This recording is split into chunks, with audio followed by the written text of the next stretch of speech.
Good evening, or happy 2019, my friends. This is your Digital Super Saiyan 3, back with another video, and I'm rocking my new Jeff Hardy shirt I'm wearing that I just got at WWE Live in Tampa.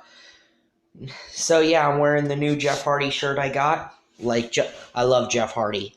Anyway, so now speaking of wrestling, I'm doing my first retro pay-per-view review of 2019. So happy 2019, everyone.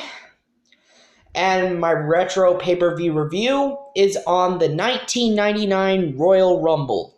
Took place January 24th, 1999 in Anaheim, California at the Arrowhead Pond. The show had its little thing that's titled No Chance in Hell. Practically for 1999, this Royal Rumble was practically just the corporation, going on a huge winning streak on this entire pay-per-view. So we're talking about mostly the main show. Our opening match is Road Dogg taking on the Big Bossman. Now, Road Dogg was the hardcore champion. Instead of having a hardcore championship match on this show, it was just a standard normal match, really nothing to be fancy except Bossman won this match. So yeah, the Big Bossman defeats Road Dogg. Really piss poor way to start this show. I mean, I'm convinced they should have just had a hardcore title match on this show, but yet they didn't. Why even feature the hardcore champion if his belt is not going to be put on the line? Come on, man. Really? Next up, we get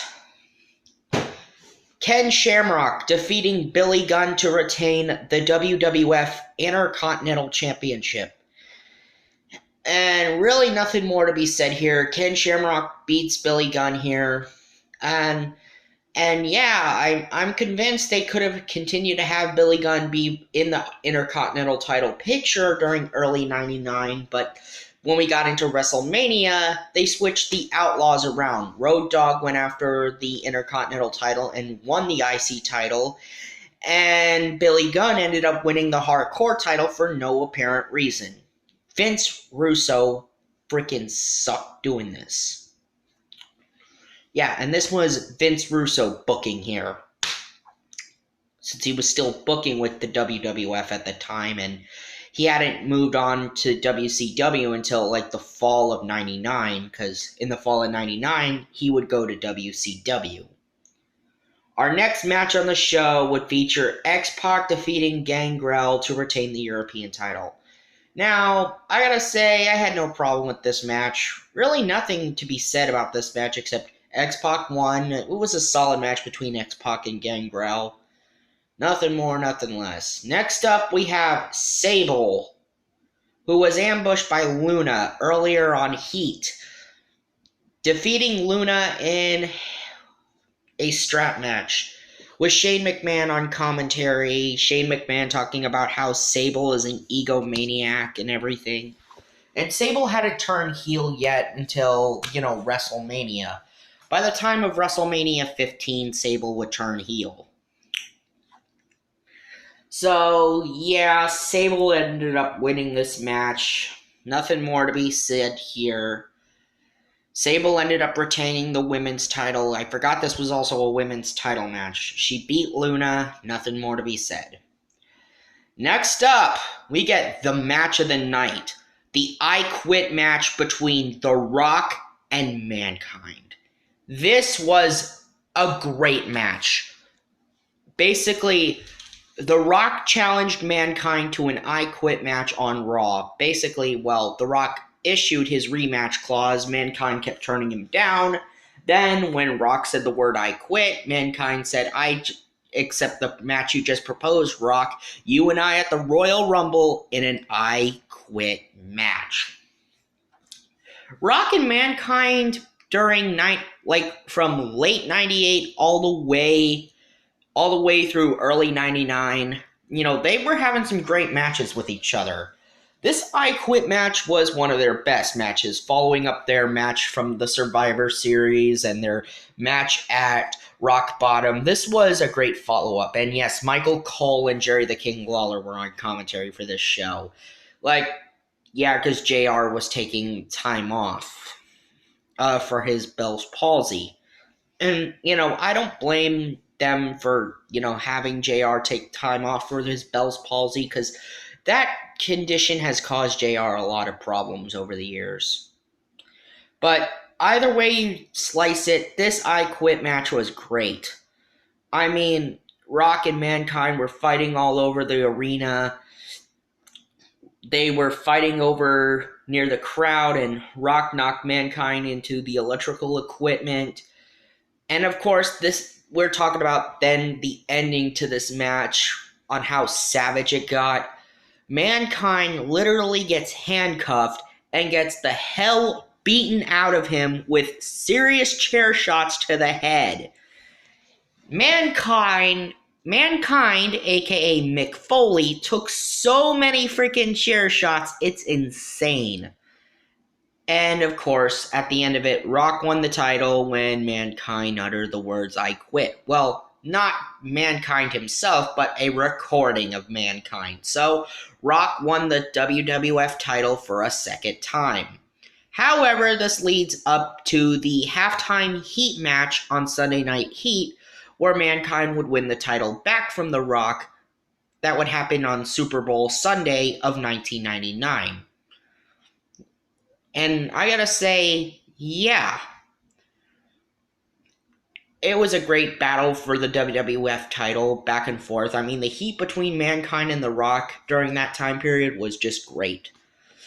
And now we get to the 1999 Royal Rumble itself, where the first two participants were Stone Cold Steve Austin and Vince McMahon. Austin, McMahon, they were the first two participants in this entire Rumble. And yes, Austin was made the first participant by Vince. Vince drew Austin's number at number 1, of course, to stack the odds against Austin. However, Commissioner Shawn Michaels, who was the WWF commissioner at the time, basically ordered Vince McMahon to be entry number 2. However, Vince tried to give himself the advantage in this whole Rumble. Like he had a corporate Rumble on Raw to determine who would get the number 30th spot. Vince tried to get himself the number 30 spot until he was eliminated by China, thanks in part to Stone Cold Steve Austin. Of course, now we get into the Rumble itself, and Austin and McMahon, we saw the Masked Golga get eliminated. Other than Austin, McMahon, Triple H, Kane, and the rest of DX, the 1999 Royal Rumble had a lot of fucking jobbers in it. Like, seriously, this Rumble was jobber central. I mean, we had guys like Tiger Ali singing there. He was a fucking jobber. Let's see, who else was a jobber in that? Golga, of course, Golga was a jobber.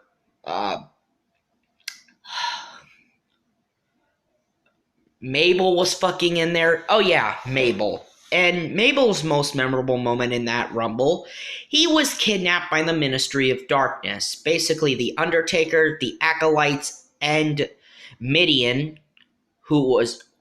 Dennis Knight, who was rechristened as Mideon after being brought into the Ministry of Darkness. Since this was the early stages of the Ministry flat out kidnapped Mabel, and he later becomes Viscera. He later is rechristened as Viscera. Oh, and I forgot to mention, yes, most of the corporation was in this Rumble, with the Bossman, Test, who made his debut for the company at the time. And let's not forget Ken Shamrock. But of course, the corporation did beat up Austin in the women's bathroom. I'm in the middle of something. I need to get my card part. Do you want to come with me? I'd really like it if I had someone with me. Yeah, just hang on. And yeah, basically Austin and McMahon, well, Austin commandeered an ambulance after he got beat up in the women's bathroom by a trap set by the corporation. Austin came back, raised hell, eliminated most of the corporation and a lot of the others, just to finally get to Vince McMahon himself. Kane eliminated himself in this Rumble when men in white coats tried to take Kane into a mental institution. And Austin, when he finally got his hands on McMahon, right as he was about to eliminate Vince McMahon and go on to WrestleMania, out comes The Rock. And thanks to a distraction by The Rock, Vince McMahon wins the Royal Rumble. So yeah, Vince himself won the Royal Rumble. However,